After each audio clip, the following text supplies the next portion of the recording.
Welcome back to another episode of Let's Talk Forex with Alison and Chris. Today we're going to be tackling a very important but often overlooked aspect of Forex trading, and that is drawdowns. And specifically, we're going to be talking about how to prepare for drawdowns and then how to cope with them.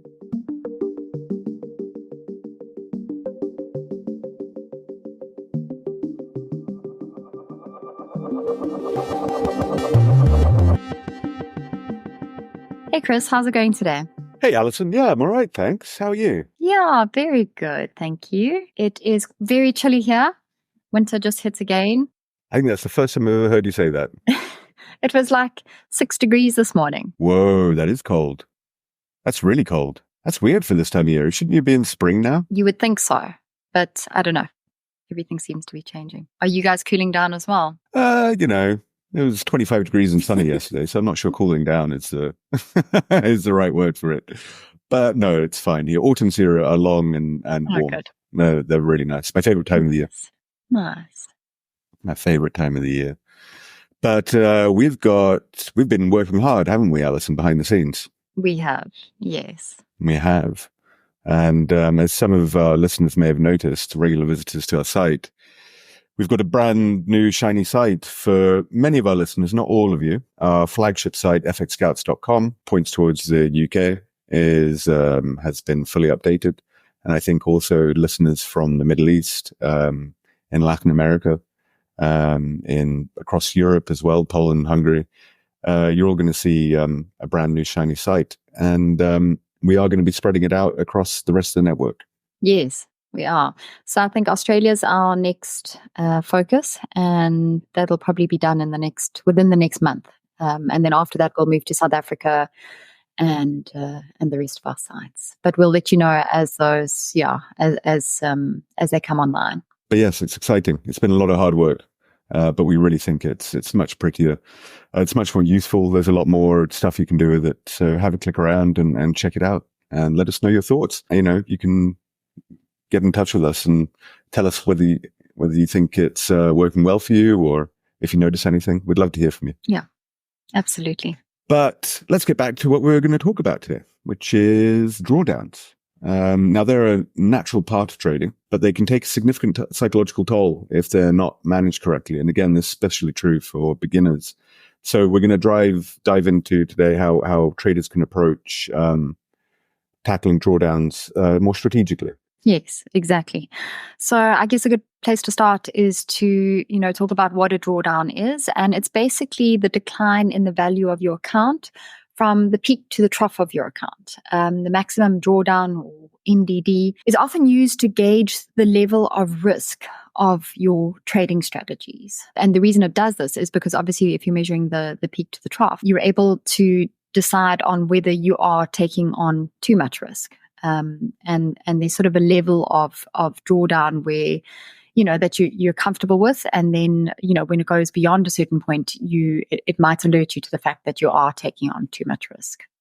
Yeah, exactly. And understanding why these drawdowns happen is key. A high drawdown indicates, as you say, that traders' risk exposure is too high. And this is why a lot of successful traders apply risk management strategies like the 1% rule, which is never risking more than 1% of your trading capital on a single trade. Yeah. So, on that note, I guess we can talk about how traders can cope with drawdowns. So first and foremost, you need to acknowledge first that drawdowns are an inevitable part of trading. You cannot avoid them if you're a trader. And it's more about how you respond to them that counts. So one of the best ways is obviously by implementing good risk management strategies. I mean, that's your first and foremost sort of priority as a trader. We are managers of risk. Exactly. Risk management is essential.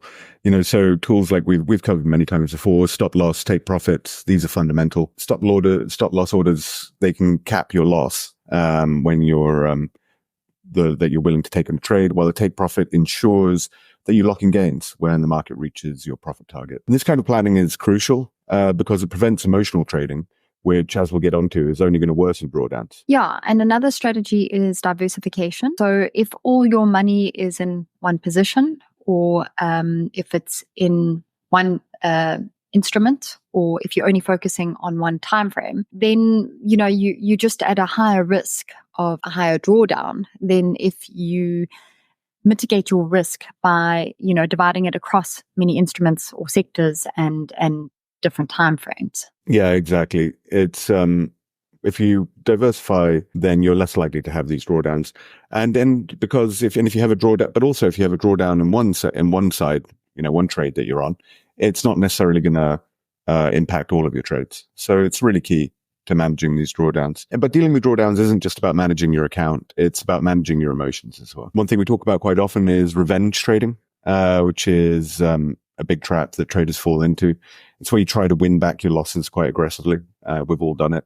And this usually leads to more losses. So you need to develop a mindset where you see drawdowns as a temporary setback rather than a personal failure. This is really key. Yeah, I think this is absolutely key. A very helpful approach is having a trading circuit breaker. So this means that you have a rule that if you experience a certain percentage of drawdown, let's say 5% in a day, or as you were saying earlier, Chris, 1% on each trade, that you stop trading at that point and you really step back. And it gives you a little bit of time to cool off, to gain your composure again before you jump back in. And I think it's a very good rule of thumb to step away from the screen if you're experiencing large drawdowns in a day or in a trading session. What are your strategies to prepare for drawdowns, Chris? What are your personal strategies? Well, look, like everything in trading, it all starts with a trading plan. There's a saying which is plan the trade and trade the plan. And a robust trading plan should include predefined entry and exit points, risk tolerance, the types of setups you're looking for. It should also factor in scenarios of drawdowns and how you'll handle them, whether you're going to reduce position sizes or you're going to switch to a less risky instrument. Or as you say, Alison, if you're going to take a break from trading altogether. Yeah, and I think also another part of that is regularly reviewing your trading performance. So not just in terms of profits and losses, but also in terms of how well you're adhering to your plan during the drawdown. I think self-reflection is probably one of the most key aspects of improving and becoming consistently profitable as a trader, because it helps you to identify those patterns of behavior that could exacerbate those drawdowns. Yeah, exactly. It does. And it's really important. Something we've covered a lot. You should spend as much time inspecting yourself and your emotions and your emotional response to trading as you do as studying the markets. It's really important. But you also want to ensure that your trading strategy is resilient. And when we talk about building a resilient trading strategy, it's not just about making profits. It's about having a plan that can weather these drawdowns. So a well-structured strategy is crucial in managing those losses and staying in the game. At the end of the day, protecting your capital. Yeah, and I mean, on that point, it's important to have a clear understanding of your own risk tolerance. So it's really getting to know your own psychology and how you respond. And then managing expectations. It's something we covered a lot in last week's episode, having, realistic expectations and about what you can expect during trading. Of course, if you factor drawdowns into that, at least you've got a clear sort of picture of what's reasonable. And a resilient strategy is obviously going to cover both the technical and the fundamental factors. And one of the first steps, of course, again, I know we keep on sounding like stuck records with this, but is to establish a good risk management plan. So you could say that you won't risk more than 1% per trade, and that you'll never risk 1% of your capital on a single trade, and that you won't risk more than 5% of your capital per trading day. Then it gives you a limit on how much you'll experience as part of a drawdown. But it also ensures that if you hit a losing streak, that you're not going to blow up your account. And I think, as we say often, blowing up your account is the worst case scenario as a trader. It means you're out of the game. So if you can avoid that, you're doing well, especially as a beginner trader. Absolutely. And speaking of risk, really something I touched on just now is managing your position size is also really key here. When traders face a drawdown, often the temptation is to increase your position sizes to try and recoup those losses that you've made. But that's the opposite of what a resilient trading strategy would entail, right, Alison? Yeah, exactly. I mean, and it's again something I think we spoke about a couple of weeks ago, that increasing your position size, and especially during drawdown, usually leads to more losses. You just increase the amount of money that you could lose. So, if you're going to be creating a resilient trading strategy, then it would involve reducing your position sizes to minimize the impact of your losses. And, I guess it ties into the concept of adaptive risk management, where you reduce your risk exposure when your trading strategy isn't performing as expected. It could be scaling out of a position if it's not doing so well, or scaling into a position if the conditions are favorable. But again, this can't be something that you do on the fly. It's got to be something that's part of a trading plan. And if this happens, then I'll scale in. If that happens, I'll scale out. So it's got to be very well managed. Yeah, exactly. Managing a risk, it's brilliant. I've seen that the approach talking about that being used with dynamic position sizing as well, which is where traders adjust their lot sizes based on the volatility of the currency pair that they're trading. And this will help you prevent from being stopped out by minor fluctuations. And it'll help you prevent being stopped out by major fluctuations as well, if you get it right. Another important component that you mentioned earlier is diversification, Alison. And how does that fit into managing drawdowns? So it basically helps you to spread your risk across different assets, different asset classes, or different trading strategies even. And by doing this, you reduce the likelihood of a single loss impacting your entire account. If you pair trading strategies, like, for example, trend following with fundamental strategies like carry trades, this could allow you to hedge your positions. And of course, hedging means that you might not make as much profit, but of course, then you won't make as much of a loss either. Indeed. Of course, if one strategy experiences a drawdown, then, the other might compensate. And this helps to keep you afloat. Yeah, exactly. And all ties into this idea, as you say, is we're risk managers, The number one goal of any Forex trader is to protect your capital. And after you've protected your capital, then you can start thinking about making profits. So yeah, diversification is key here in handling drawdowns.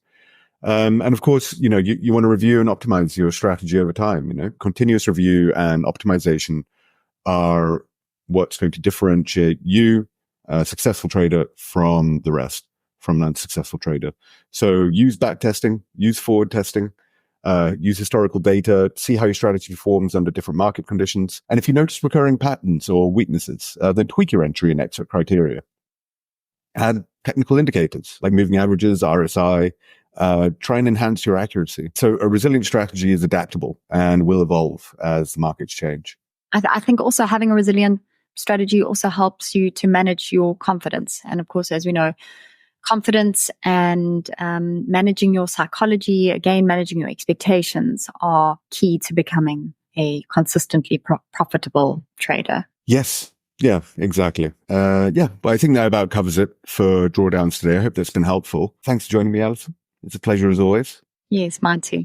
We hope our listeners and viewers have had a clear understanding of how to cope with these drawdowns now, and that you're better prepared for them. Look, drawdowns are just a part of the journey in Forex trading. Don't get put off by them. Don't get scared by them. And how you manage them is really going to define your long-term success. And as always, as a trader, you want to remain disciplined. You want to stick to your trading plan and adjust your trading plan, reflect on your trading plan and how you're performing, and then keep your emotions in check. And this will also help you very much in dealing with, coping with drawdowns and preparing for them. Thank you again for viewing and listening to us. If you have any questions, please send them through to us at podcast@fxscouts.com.